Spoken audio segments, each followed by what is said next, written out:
the journey in life is literally to connect and to feel safe with others. And then we have to ask, well, how have we dealt with in that journey? Are we safe with others? Or are we so defensive that we can't share with others? And it gets into this notion that we have the opportunity to feel safe only under certain very simple foundational conditions, and that is our physiology needs to be in a state to support our homeostatic functions. If it doesn't do that, we're not in a position, we're not given permission to feel safe.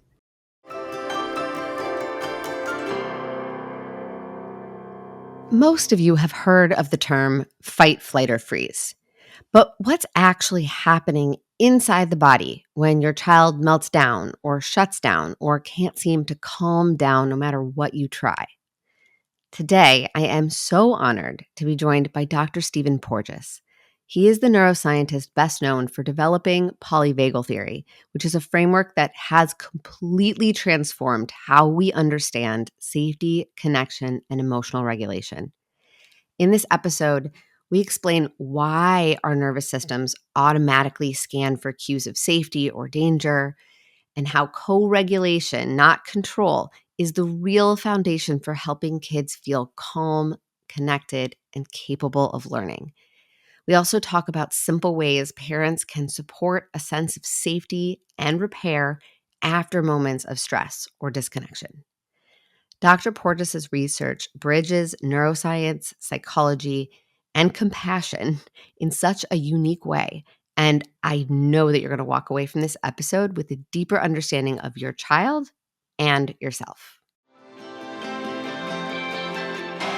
Hi, I'm Dr. Sarah Bren, a clinical psychologist and mom of two.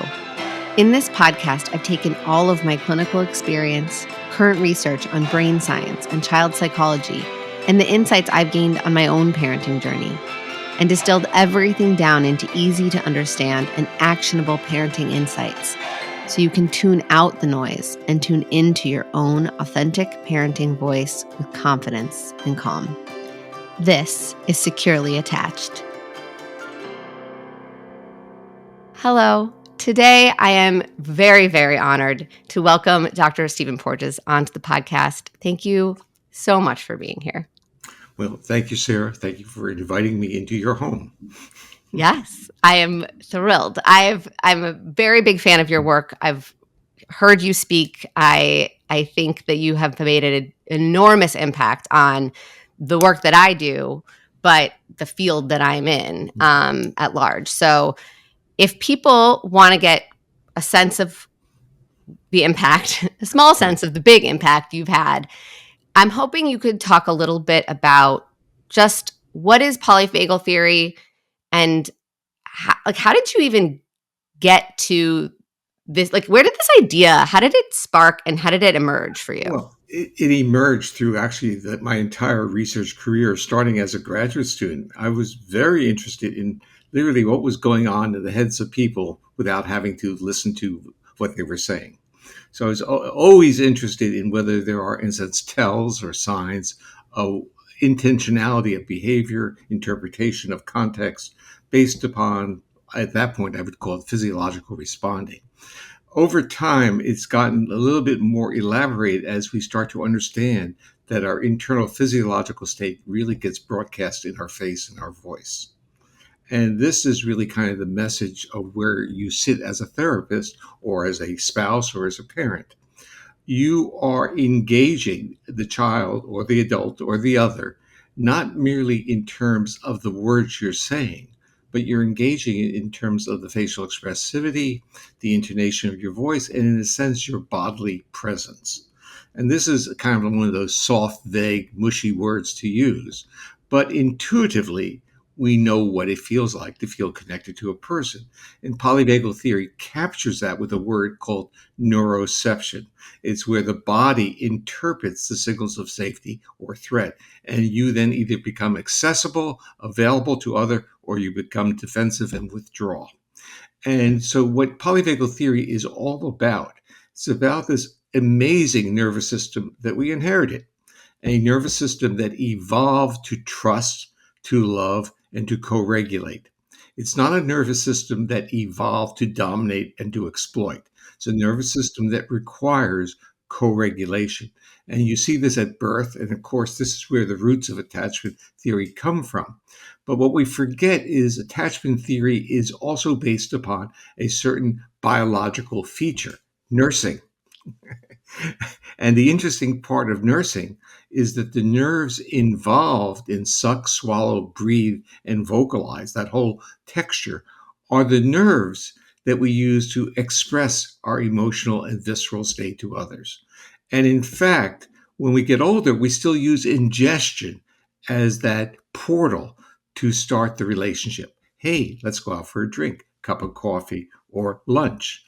And we distinguish very clearly between ingestive behaviors as being part of a social context Hmm. and digestive behaviors as being very intimate and personal.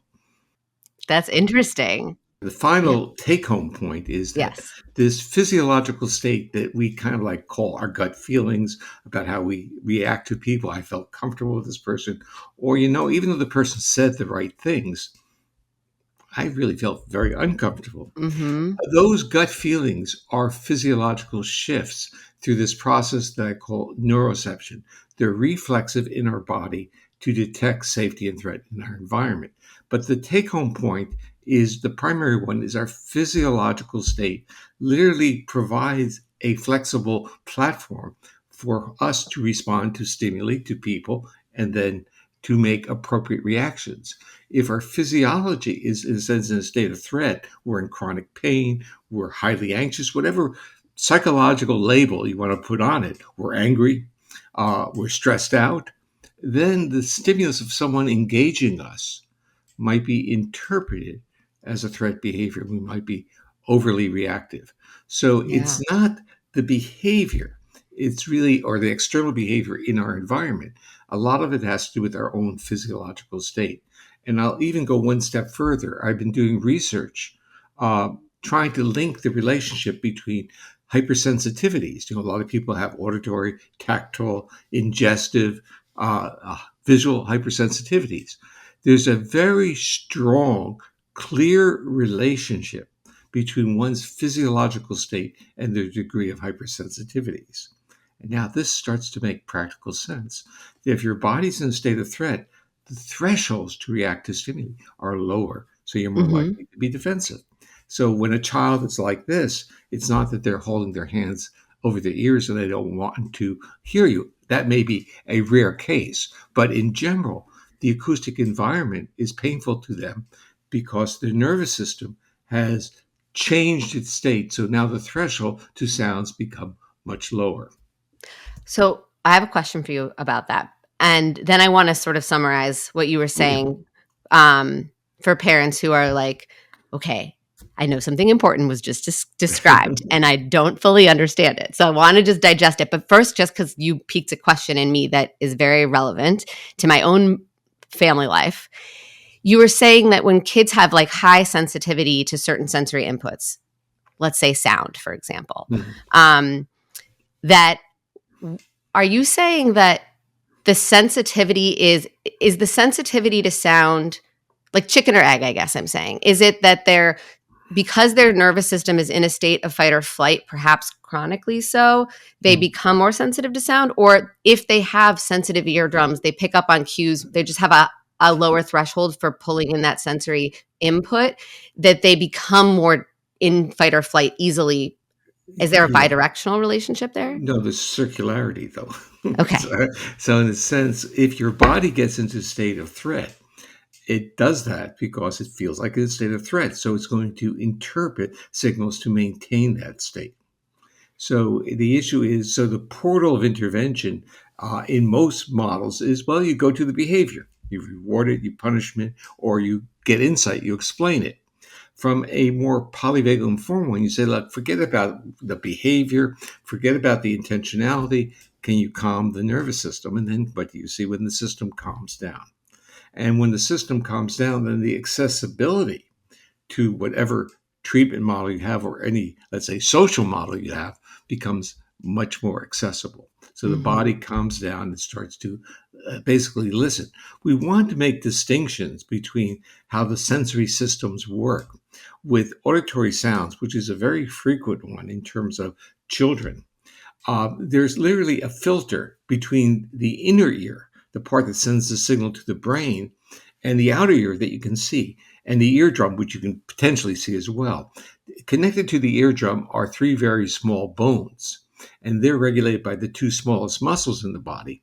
And when that system is, in a sense, tight, the eardrum gets tense, and then the low frequency background sound drops down and voice comes through.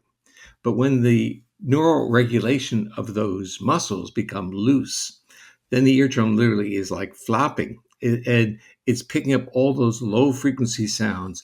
And if we looked at the acoustic environment, most of the energy of the sound uh, is actually at low frequencies. And with the middle ear muscles, those low frequencies are bouncing out of the body, away from the ear. Mhm. But when you're in a state of threat, you want to be basically tuned to predator. What does that mean? Someone walking up behind you. And the real life situations that many people online will know. You've all been in strange environments, different, made a wrong turn in a foreign city. You went to Mhm. a conference with a friend, and suddenly you start feeling like you're in the wrong place. And you hear those footsteps behind you, but you don't understand what the words your friend is saying to you. Got it. And So you're filtering out and you're tuning into different frequencies as right. a safety mechanism, right? As a safety mechanism. So the nervous system is doing what it evolved to do, is to keep you alive. But it's a trade-off. So like when we're dealing in educational situations, we really want individuals not to be detecting low frequency sounds. We want them to be detecting human speech. But if the body is in a state of threat, they're going to have great difficulty in extracting human speech, but they'll be super in detecting low frequency sounds like the mechanicals of the elevators or the air conditioning Mhm. or someone walking behind them. Right. So 'cause the reason why I was asking is because my daughter is very sensitive to sound Yeah. and always seems to have been. She's also highly sensitive in general, and she's gets into a state of fight or flight very easily, and it Yeah. takes a long time for her to come back down to baseline. And the way I have sometimes interpreted her Mhm. experience of the world and why she is so sensitive to going into fight or flight is that she, like, basically she seems like a super sensor, and so Yeah. everything is just too big, too loud, too much, and then she, like, Oh, gets yeah. overstimulated. Yeah, and listening to you, you've already cast it as a temperamental feature. Mhm. And in a sense, so you say we need now to live with this or manage it or do something like that. I look at this and say, well, maybe it's something else. Maybe Mhm. the nervous system got challenged. It could be the high fever. It could be like chronic ear infections. I don't know her clinical history. And the system got retuned to be in a more, let's say, fight flight state, a threshold Yeah. lower. And she can manage it as long as it's not too overwhelming. But when it gets overwhelming or to her overwhelming, she's telling you she's reacting. So the range that she can function, we would use that term like Mhm. flexibility or resilience, is going to be compromised. And I look at that and say, well, for many people who get categorized like this, there's really an optimistic journey here. And that is, Mhm. if it's state mediated, and this is a significant portion of the variance, that's really what I want to really Yeah. emphasize. A significant portion of the variance of hypersensitivities is linked to autonomic state. And the issue is that merely is telling me that if you have a portal that literally can, through neural exercises, retune that system, then the body calms down. And that was that intervention I developed called the Safe and Sound Protocol. It was Mhm. basically based upon that because I was literally tired or actually of hearing, you know, we have to live with this and, all those Yeah. things. But even Seth, who you interviewed, Seth had auditory hypersensitivities and he had a lot of these features and I learned from him and I still learn from him, but the point is that it becomes when we have, let's just say, a vulnerability, we can learn to manage it and we Yeah. can learn to exercise it. It's like if you had very poor muscle tone and you went to a PT and they said, you got to do these things, you got to do these exercises, you got to lift these weights. In a way, you're doing the same thing. You're enhancing the neural regulation of muscles that are in our head, cranial nerves. So it's kind of like we're so linked to skeletal motor muscles, the big things down our spine, we forget that there are these muscles in our face and in our head that are involved with expressivity and even reception of intonation of vocalizations, and including vocal prosodic features. If your voice is that's a neuromuscular Yeah. control. Yeah. So I want So to, actually, I'm going to jump in and ask you one question. yes. And at what age were these features observable? Oh man, I think at like 2, she started having really intense Okay. tantrums. Okay. So what about were there chronic ear infections that preceded it? She never had chronic ear infections. I'm trying to like scan through and try to figure out what there was there was a period of time, I want to say, when she started daycare from 10 months old until, let's see, no, she was 5 months to 10 months before COVID happened and she left daycare. That 5-month period, from 5 months to 10 months, she had a chronic cough. Yeah. She like got sick at daycare and like never went away. That was Yeah. one thing. The other variable that I just can't not go to in my own mom mind is that I had postpartum depression with her. Yeah. And there was a lot of time where I think I was somewhat flat with her. Yeah. Well, what you're really saying is you have two vectors there about restriction with the fever or the illness or the chronic illness. The neuroregulation of those structures is dampened. And the normal way that they get rehabilitated or optimized again is through social interaction. And your accessibility wasn't there. And so Mhm. the issue is, and this has a lot to do with now how you conceptualize it from being causal to being helpful.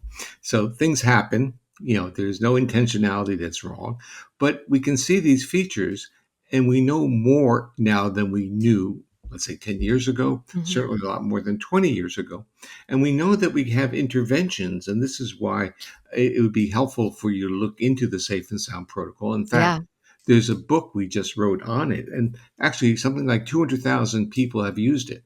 So it's like I'm familiar with it. I've never done it myself, and I've thought of getting trained in it, and I because I'm yeah, interested in it. But yeah. maybe that's a good thing to explore. If there's hypersensitivities, it's the low hanging fruit. So Mhm. that becomes try it, because that's how I got into it. I developed it for hypersensitivities, auditory hypersensitivity, and to my surprise, the whole texture of sensitivities downregulated and autonomic regulation increased. And that was because the neural regulation of those middle ear muscles talks in the brainstem to the vagal regulation of the heart. So it becomes this bidirectionality, which is really your question. I'm in a state of fight flight, ear muscles detect threat behavior. Detect threat behavior feeds back and affects my autonomic nervous system, and now I respond. So, part of the way conceptualizing these things is not merely in a linear cause and effect, but in some level of a feedback loop that has a degree of circularity. And that Mhm. circularity is really optimistic. It enables you to, in a sense, engage that circuit from different perspectives. Yes. Yes, that's that idea, because you talk a lot about, like, you were saying it before, like the state, the physiological state is Mhm. probably the most important thing to become aware of when we're trying to help identify what is going on, like what's the underlying root to what we are seeing outside Mhm. displayed in behaviors, right? Um, like if we know that our kid, if we can identify that our child is in a state of fight or flight, for Yeah. example, or a state of dorsal vagal Yeah. shutdown, or ventral vagal safety connection, that's that parasympathetic nervous system. Yeah. And we could talk a little bit about that. But your son Seth was on the podcast last year when you guys came out with the book Our Polyvagal World, and explained this beautifully. So I'll direct parents to go back to that episode. We'll put it in the show notes, in the link in the podcast, so that you can listen to that. But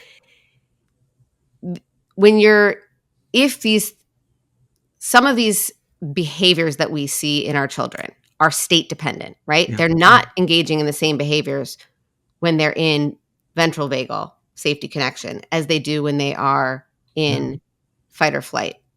Yeah. Or if they are, Well, it's with we play. don't need to use the term fight or flight because that starts in, we start to think of intentions. And we're basically saying it's a physiological state that can support fight or flight. But think of it as a physiological state that supports movement. Got it. Sympathetic And arousal. I yeah, use fight or flight because parents tend not to know what sympathetic and yeah, parasympathetic yeah, always means, but sympathetic arousal.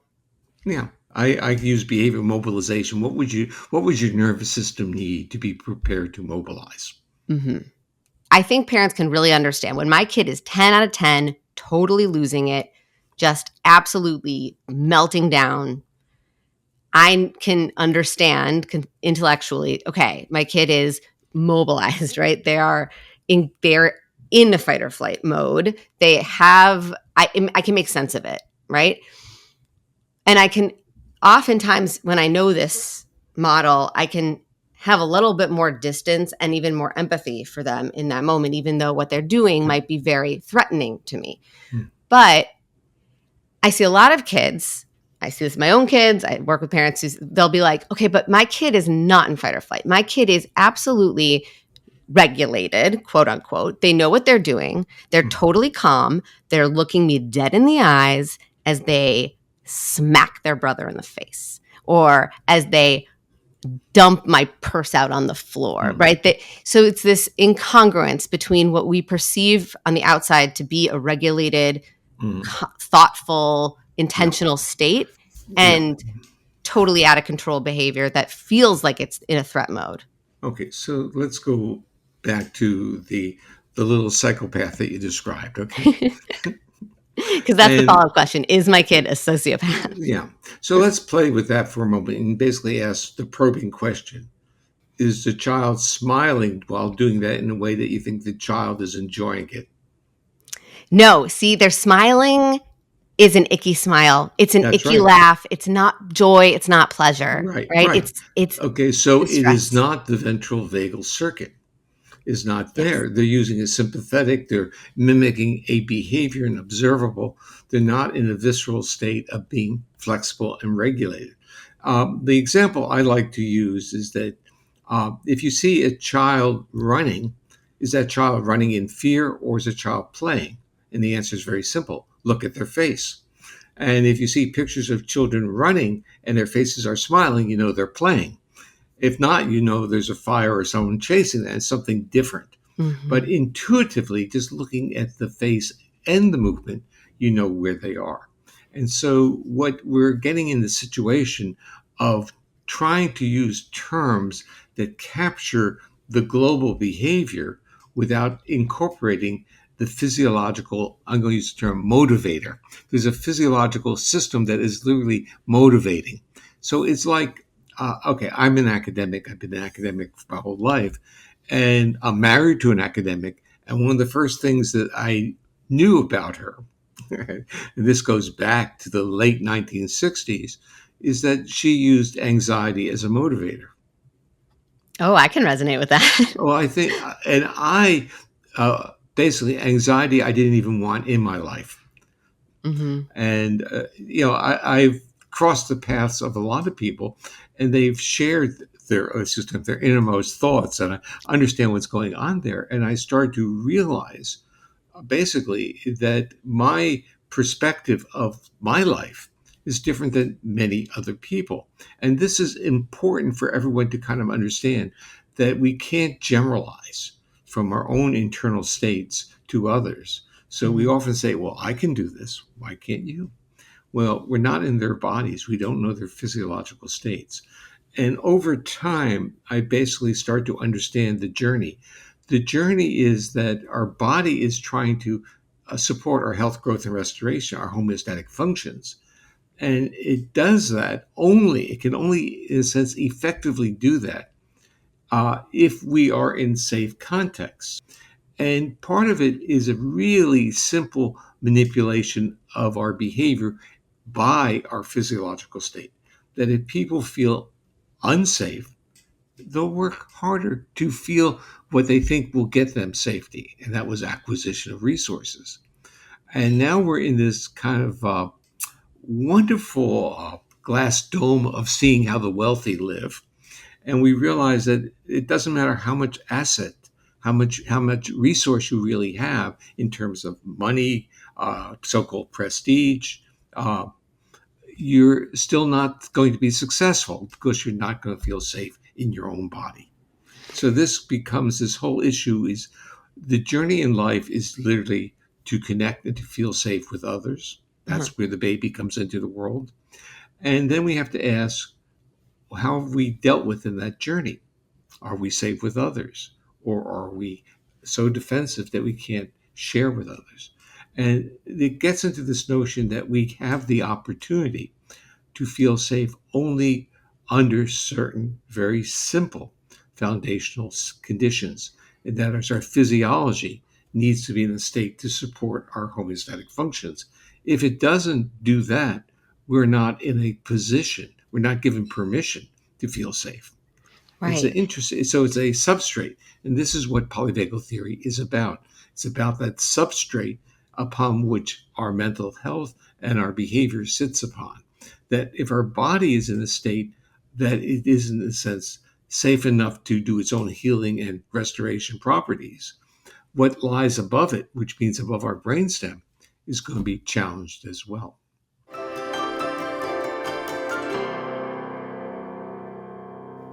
Now that you know a bit about polyvagal theory and how this is an essential tool for staying regulated and the first and most important step for helping our child get back to being regulated too, I wanted to share a workshop that I created that I think you're going to love. In my 90-minute on demand video workshop called Be the Calm in Your Child's Storm, I will walk you through practical, science backed strategies drawn from polyvagal theory to help you stay grounded and regulated, even in your child's toughest moments, so you can share that calm and co regulate together.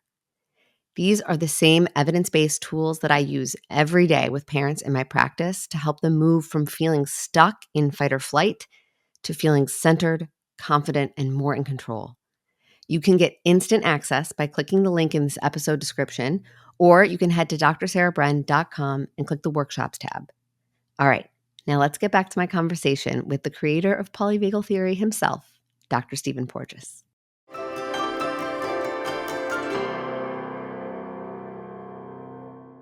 Right. And for people who are not as familiar with polyvagal theory and they're just kind of trying to wrap their heads around this, I want to go back to this kind of core idea that you lay out in the theory, which is that there's sort of Hmm. three parts to our of the vagus nerve, right? And the vagus nerve starts at the brainstem and kind of touches everything, and including our digestion and our Yeah. growth motor and all that stuff, and our heart, all of our respiratory systems are dependent on it. But when we are under threat, Yeah. and again, you're talking about like, okay, this sort of subtle, pervasive sense of lack of safety in perhaps the world that like, you know, I don't trust I can get my basic needs met. Hmm. Or like I think of parental stress as a state of chronic threat, right? On the very basic level, it's like you have to keep a child alive that is very, seems like a kamikaze pilot. Like they're always trying to like flip off the changing table. They're reaching Yeah. for the outlets. We're always in that threat mode. And there's some evolutionary basis to that too in parenthood of like, when a woman goes through pregnancy, she actually is more able, there are changes in the brain that allow her to move into the sympathetic arousal system more easily because she needs to be on hyper alert to keep that child alive and to be tuned into all that stuff.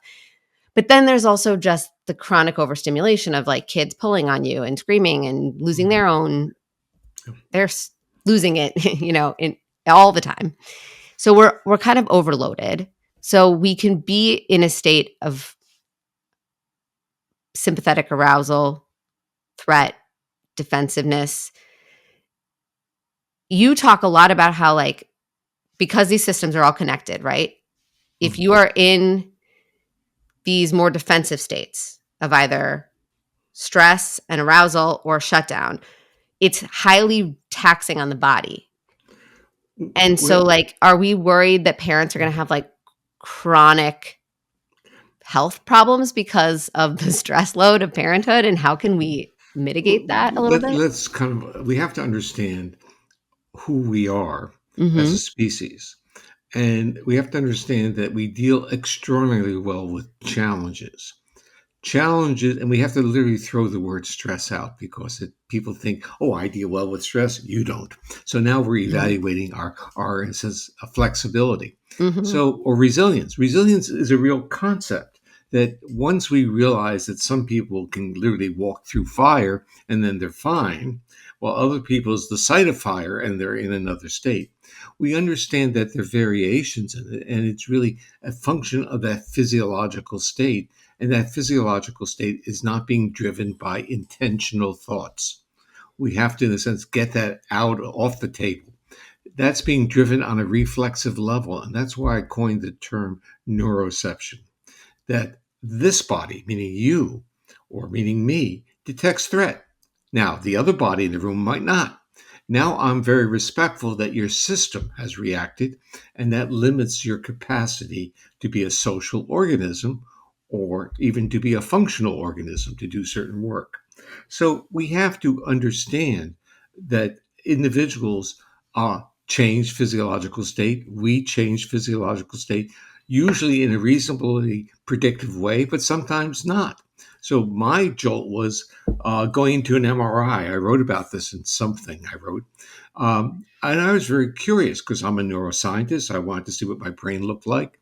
And I was going in for a medical procedure, and I went into a panic attack as I Mhm. got pushed into the tube. And I was basically shocked by my body's reaction. In a sense, I felt that my nervous system betrayed me. It's like Mhm. a lot of people feel that. And the issue is I had to do that, and I couldn't, in a sense, will it or intentionally do it. And so, fortunately, there's reasonably good medication that works. And so the acute level of doing that was fine. And I basically can go in without any duress. But the point was, I had to see that vulnerability in myself. And I also have my own sense that too much is going on around me. I can't focus. Well, who that's really basically lots of people have that same issue. But I Mhm. try to be respectful of that in myself and in others. So we have to be, in a sense, learn to be more aware of our own body, Yes. and the issue is when we deal with kids, we say, don't play, come in and work or study. And we don't appreciate the importance of coordinated co regulation during recess. So when kids play together. And so, in a sense, we have grown up through a period of time which is treated literally the cortex as a learning system, our body's neural regulation of physiological state as optional, and we've really created supporting some kind of mess of our own sociality. So when we watch children play, we watch and look for reciprocity in how they play. Mhm. If you have a pet, you watch to see if your child is playing with the pet in a reciprocal way. Dogs and cats and horses pull this out in people, Yeah. probably even better than other people will. So when I talk to parents who have neurodivergent children, I say, how do they deal with the pet? Yeah. And if they make the statement they don't even know it's there, we know we have some really important discussions to have. But if they say, oh, he plays with the dog and the dog loves him, you start seeing there's some reciprocity going on in that relationship.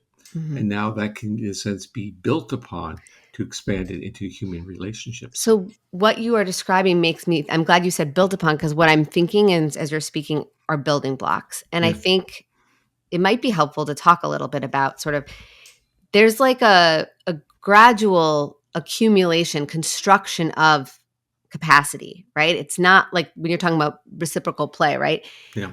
In and there's a moving towards that, right? It starts out as solo play and then parallel play and then reciprocal play. We, But we might want to pull back on this because we always think that we get caught into this term that self regulation is really the self. And really, self regulation and self play are derivative from co regulation yes. and co. But before we even go there, I want like because there's so many there's so many pieces that have to it's a symphony, right? In order for a kid to really move through their developmental tasks, right, and evolve into this sort of whole, fully developed Mm. person, there, yes, the co-regulation, the safety is like the baseline, that attachment security, that secure base, right? And then you see play develop. But what you talk about, we're talking about moving in and out of different regulatory states. And I feel like some kids can kind of get stuck and not progress to those Mm. next layers. I see this, I've been doing a lot of work with somatic experiencing with children recently. I've been working with Ale Duarte, who is, I don't know if you're familiar with his work, but he's just brilliant. But he talks a lot about how whether it's moving in and out of a Mm. physiological state or it's an energetic like physiological arousal getting stuck in the system. Mm. If you are a child, for example, who could theoretically developmentally engage in reciprocal play with another child, but previously developmentally, every time you tried to do some sort of play or constructing of an idea, you were interrupted, or a sibling came in and got in your way, or you were constantly told by your parent to stop what you're doing and share with the sibling, or there was always this like thwarting of Mm. that cycle being completely moved through, that there's a stuckness that can happen. And then when we get to now this kid is in kindergarten and is able to play reciprocally with peers, but their threat response is still, they don't now feel safe with sharing territory. Like they didn't graduate to the next level because they got stuck in a spot because there was too much threat. Does that make sense to you? Can you Very organize much that for so. me a bit? So in my world, okay, so that's somatic experience, and so the movement there is pendulation or titration. The movement, same thing with safe and sound protocol, is titration, and this becomes an interesting thing with the safe and sound protocol, which is really sending signals of safety and to trigger the physiology to be more engaging. But if people have, in a sense, a history of being violated or injured in basically welcoming people into their lives and being injured. So whether it's child abuse or spousal abuse or something like that, the signaling of the body to be accessible is now associated with being injured. And Could so it I just becomes, could I yeah, just throw one other scenario into that mix, because I think I see this on like a very subtle micro level with kids, that yeah, we're not talking about trauma, we're not talking yeah, about abuse. Where I see this a lot with sibling dynamics, where you know really like that example I was just giving, where like I'm a kid playing and my little sibling is constantly in no malicious attempt, yeah, just they're trying to connect with me, their big sibling, right? yeah, But they keep interrupting my play. They keep my innate need for a sense of territory is yeah, constantly being threatened. yeah, This isn't trauma, this isn't abuse, this is just this natural challenging dynamic that a very small kid is trying to negotiate, and in their subjective yeah, neuroception that is yeah, threatening, and yeah. they then maybe wired Well, to be more sensitive It's the to same. territory. It's basically it's similar to what I was suggesting. It's a Yeah. top-down association. Mhm. So what you're talking about is a conditioned response, and so their body is now being more locked into that physiological state of defensiveness. One of the points that is as the description is that the older of the child, the older sibling, is interpreting the younger child's behavior as intentional. And that may become a portal for the family to work Mhm. around.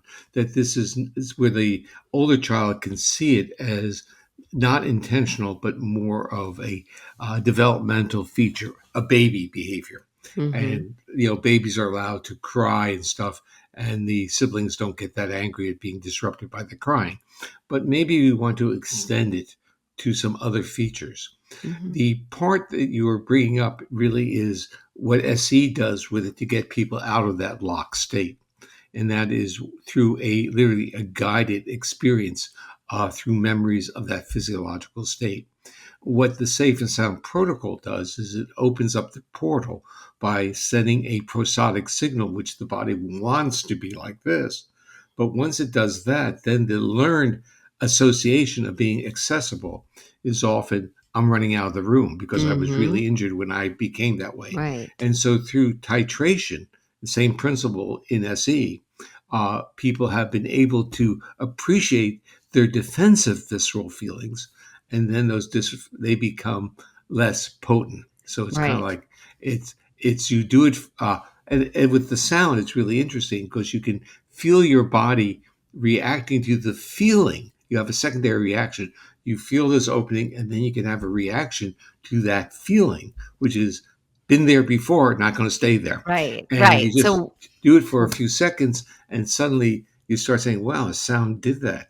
Let me kind of, then it becomes a neural yeah. exercise that would be with SE. It's much more of an elaborate, visceral description of the feelings going on, and Well, with yeah, but that doesn't work with kids, right? You yeah, can a kid's a 5-year-old's not gonna sit with you and say, "I have this feeling in my body when my brother took my toy, and I can go into my body and I can identify that feeling," and, like, that's really hard, which is why the work that LA does is very interesting because his it's all through play. It's yeah, all through creating similar scenarios where a territory is being activated and then not necessarily talking about it or going into the yeah. body, but Let's go to what we use the word play. This is really the yeah, magic term here, yeah.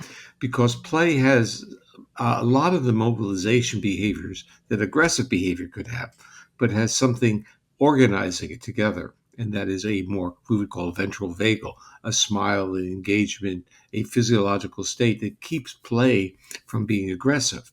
And so even when you watch kittens play or dogs play, they're always looking back at each other's faces to get a signal that the intentionality of the motor behavior is play and not aggression.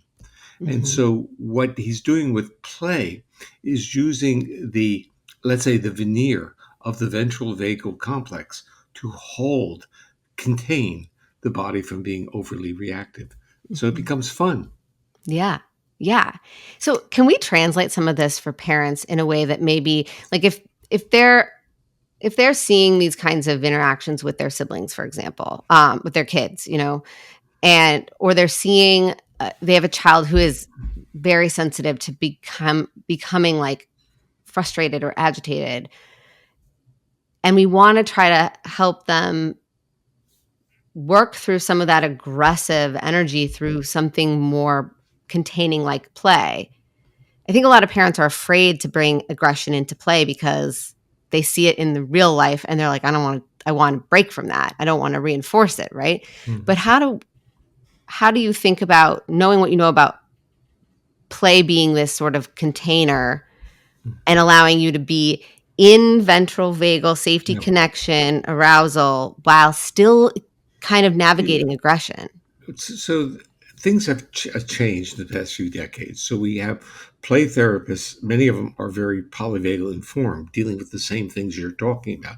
So are dance movement therapists. So let's kind of like bring those two together Yeah. from a polyvagal perspective. Both are utilizing movement, but keeping movement contained with a sociality, with a ventral vagal. And what that means is it's interactive face to face, has reciprocity. It becomes co regulatory without requiring the client to be sedentary, to sit still. Mhm. The beauty of play and play therapies and dance movement is the body is already in a state of movement. It doesn't have to inhibit its desire to move. So it's already moving, and you're really just, in a sense, adjusting the movement into a movement of reciprocity. That's what dance Mhm. is. Mhm. Yeah, and with play, I think a lot of the things that I find most helpful in play therapy, and I do play therapy with kids, but I also do them dyadically, like parent child and Mhm. me in a room. That's my preference is to get the parent in there because I want the child to associate the parent's presence with these sort of satisfying, playful experiences.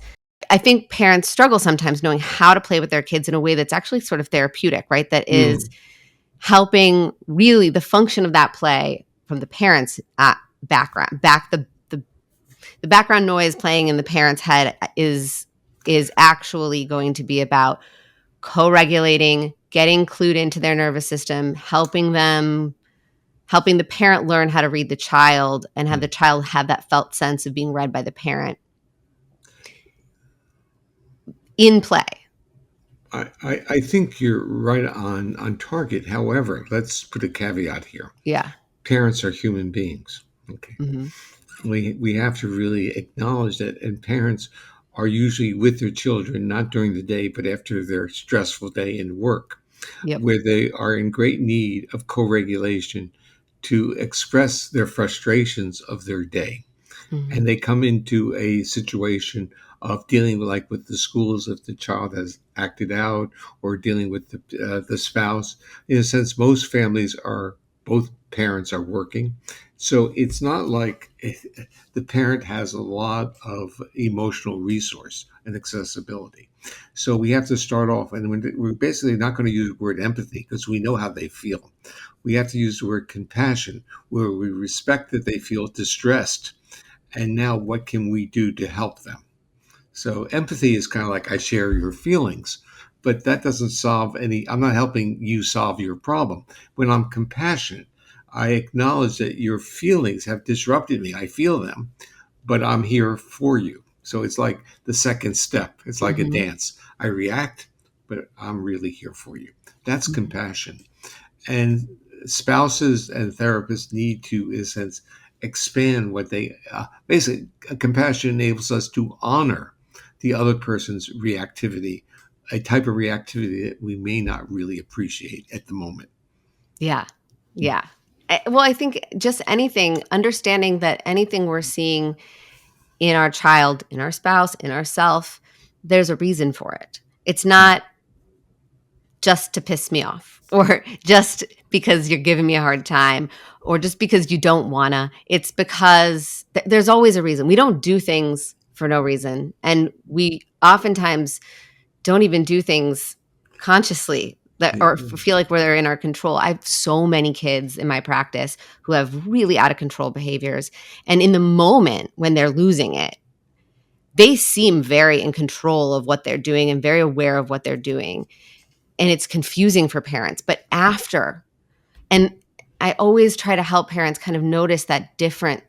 Mhm. When does that switch happen? When is your child no longer in that ragey, out of control, icky place? And when does there, and it might be hours later, truthfully, where they're, I'm coming to you. I might not be able to say I'm sorry, but I'm seeking connection from you, right? I might have to really disconnect from all the crappy stuff that I just did and pretend it didn't even happen. I have Yeah. kids who cannot tolerate talking about what just happened, or as soon as the parent tries to bring it up or debrief them, go back to it, they go right back into that yucky place.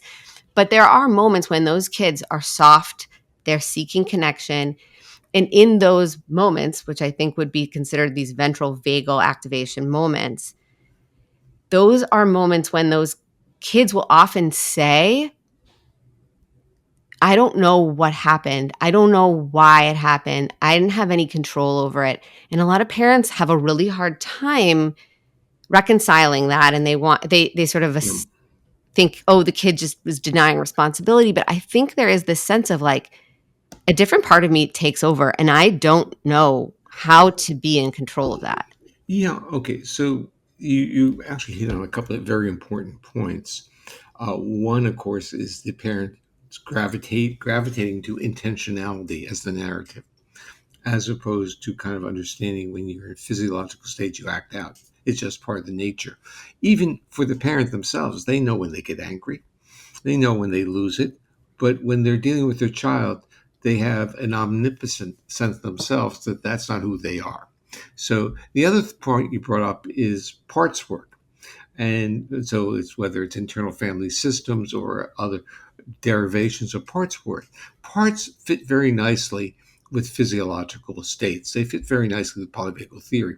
So the part is really I moved into this physiological state, and the successful state of sympathetic nervous system is mobilization. If it's not, in a sense, contained with sociality, it becomes aggression. And and the interesting part, if it's in a sense, even this inability, you have people who freeze. They have both sympathetic on board to maintain the muscle tension, but they also immobilize. And you see this, and immobilization is that dorsal vagal shutting down. So it becomes a hybrid. And then you see kids who appear to literally dissociate when being reprimanded. They're like someplace else. And the reaction by parents or teachers is to yell at them even more, yell at Mhm. them, be louder, make contact. When in reality, what they have done is that they had literally, functionally, let's use the term abuse. We want to be careful in the use of the word, but they have experienced a type of adversity, and they had passed out potentially at one point in time, totally shut down. But their nervous system was too sophisticated to allow that to occur repeated times because it's a biological cost to pass out. It's dangerous. Mhm. And so what the nervous system does is it adjusts. So again, we're talking about learned experiences. So over time, it learns to freeze, not to pass out. And so there are people that if you yell at them, they're like this, and you start asking the question, what were the antecedents of that? Because the initial response might have been much more profound than that. They may not even have memory of it. Yeah. And like, these kids that are really reactive, they really do elicit in parents really strong parenting, right? And it's this bidirectional, um, reciprocal exchange of the sympathetic systems, right? Like if Mhm. your kid is constantly losing their minds and going into these like very aroused states, Yeah, we as parents are going to also feel that threat, and we're like, so there can be this like feedback loop between the parent and the child where that parent is losing it more, and the kid and they're just they get stuck in this sort of like icky place together. And like you've been talking about, if the child has these experiences of really intense and even scary exchanges with the parent, and yeah, again, not because the parent is being abusive, but because the parent is being a human being who's themselves easily triggered by their kid, yeah, and they've gotten into this sort of chronic dance. I mean, that's where a lot of people come to me at that point. yeah. Can we talk a little bit about repair work and how, because one of the things that is so great about polyvagal theory is that it instills a tremendous amount of hope and optimism because of the flexibility of this nervous system. Yeah, it is an optimistic perspective. The repair is critical. Let's start off by saying we as parents are human. Mhm. We as parents are going to react to signals of threat when they are voiced without is a deep intention, just by the motor behavior of a child screaming at us or potentially, flapping or hitting us or doing something, not listening to us, violating our need to have a reciprocal relationship, Mhm. a need to be listened to. The child is disrupting our sense of the nature of life. We're really being Right. disrupted. So we feel very, let's say, disruptive and on a defensive side. So we start to honor what we are experiencing. Then we have to step and say back and say, what's our narrative about the child? And we have to get rid of that narrative of intentionality and understand that it's really being driven by a physiological state the child is in. Maybe the child didn't eat enough and the body now gets into this more reactive level. So you met Seth when he was on your show. Well, I had a basically line when Seth was growing up, and that was feed his viscera first. Feed him before we even talk to him. So he'd come back in from school, make sure he eats something. Then he would be more resourced, more regulated, and then we could have a relationship. We could talk. And it was a very important breakthrough to see that the fact that even feeding a child will change their physiological state, will calm them down. And if Mhm. in many cases, like if they didn't, they misbehaved, they got detention, and they would have to skip lunch. not a good thing for a child. Right? And so, in a sense, fed into these uh, basically poor behaviors. So the issue Yeah. was, And w- nowadays, they don't make kids skip lunch, but they do make kids skip recess, which is just as problematic because that's also that kind of basic need of like, yes, they yeah, need food, but they also need to like move and get that energy out. right. And the part is, recess needs socialization is important. It's not a distractor of the educational process. And COVID didn't really help things. It really just took kids out of their social interactions. And they retuned where social interactions can become more of a threat. Mhm. So we have a lot of things going on. And that is, we have homeschooling, we have other things that are minimizing the need for social interaction to support the growth trajectory of being a human. Right. Yeah. No, there's so many things that can we've moved away from a lot of the sort of core social elements of our society, and I don't think we really gave much appreciation for how much they were glue. And Yes. now without them, we're seeing things disintegrate a bit. I mean, I think that we can fix it, and I think that we aren't doomed to like live in like silos of a screen in a pod somewhere, but we do need to make sure that doesn't happen because Yeah. we could go that path. But going back to this idea of this repair. Mhm. It's very difficult to be a good parent. The best you can literally hope for, this is my own view, was to be an adequate parent. As you do, you support your child, you love your child, you help your child. You can't do the best or most optimal things all the time. And so you talk about what are repairs. And I think repairs with children come through play scenarios, playfulness with the child. And I think the repair that we're really talking about is not just a repair, but are parents attuned well enough to see when a child is engaging them? Or are they locked into the morality of the hurt that the child had imposed on them? So if the child is like saying comes in and is a subordinate, sweet, and doesn't want to talk about this, the parent shouldn't really focus on, I want you to remember exactly what you did. Let's play for a while. Let's take a game. Let's create a safety in the relationship. And I think safety is this underlying core where it's not safety in the way that the law sees it. It's not metal detectors.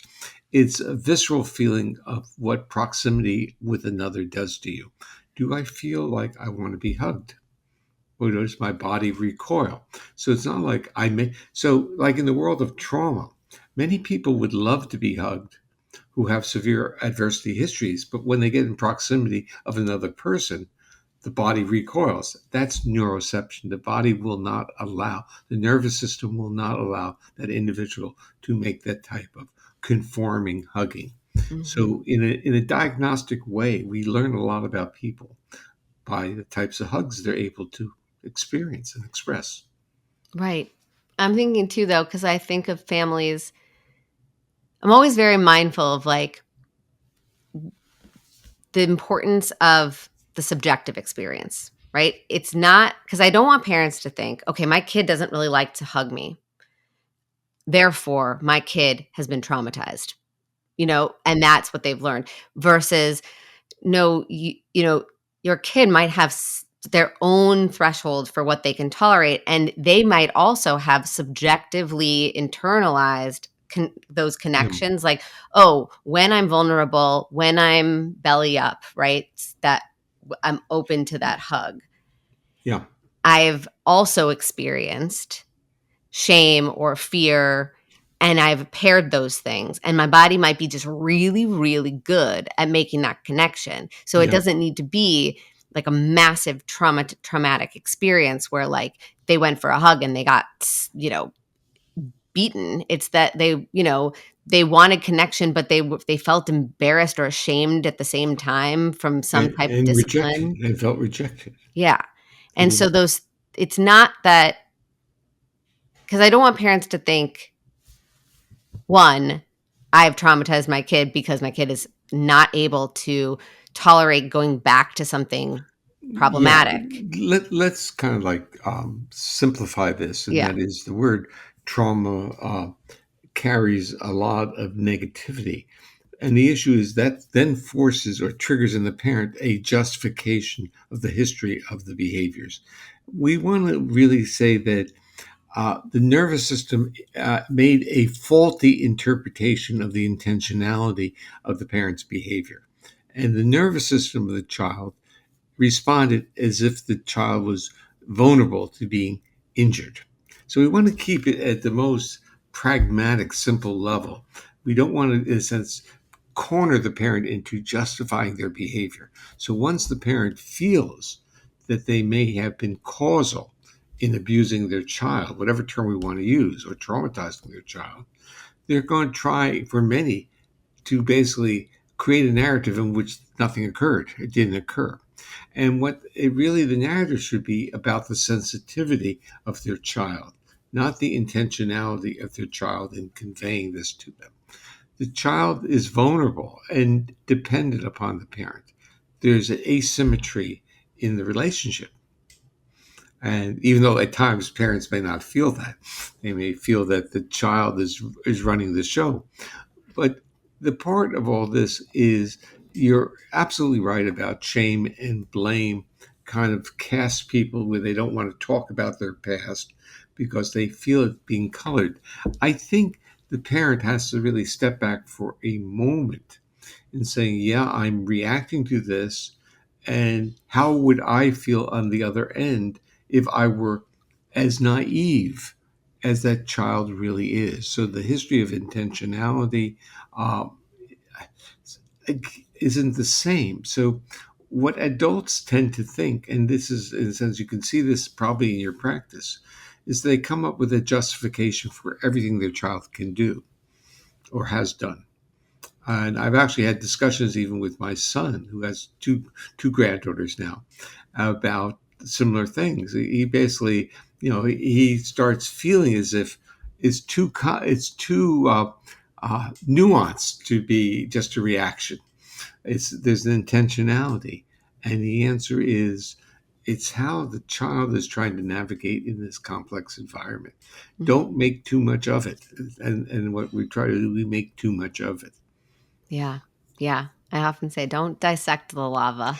It's lava. Yeah, and the bottom line on your big question, and that is repair.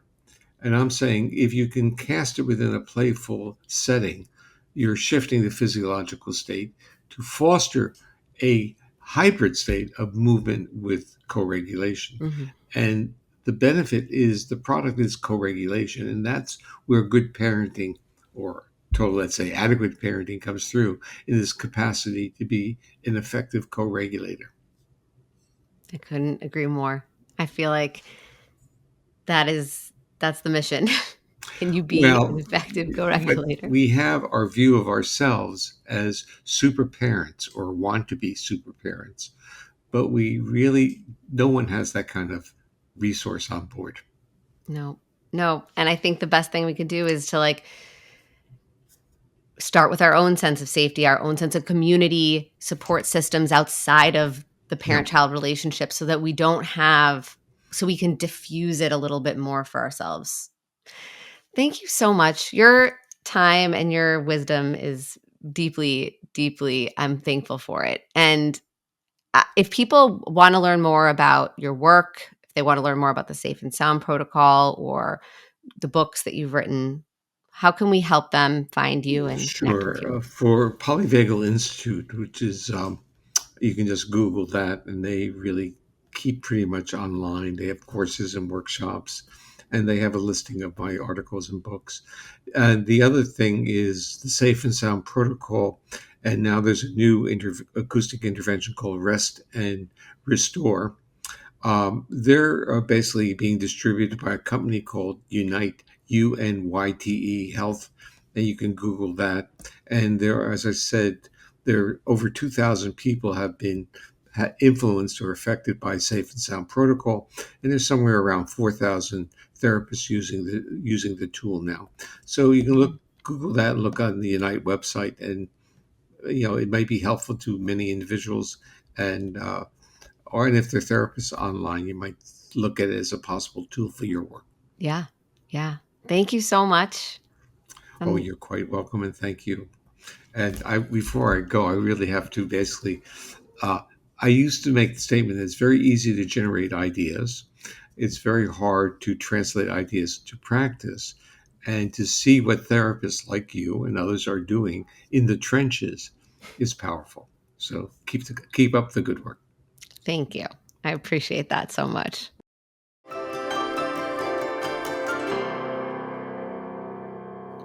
Thanks for listening. If you've been enjoying Securely Attached and these conversations have helped you feel a little more supported in your parenting journey, make sure to follow the podcast wherever you stream so new episodes download right to your queue. And while you're there, if you could take a moment to rate and review the show, I would be so appreciative. It's one of the best ways to support the podcast and help other parents discover it too. So until next week, don't be a stranger.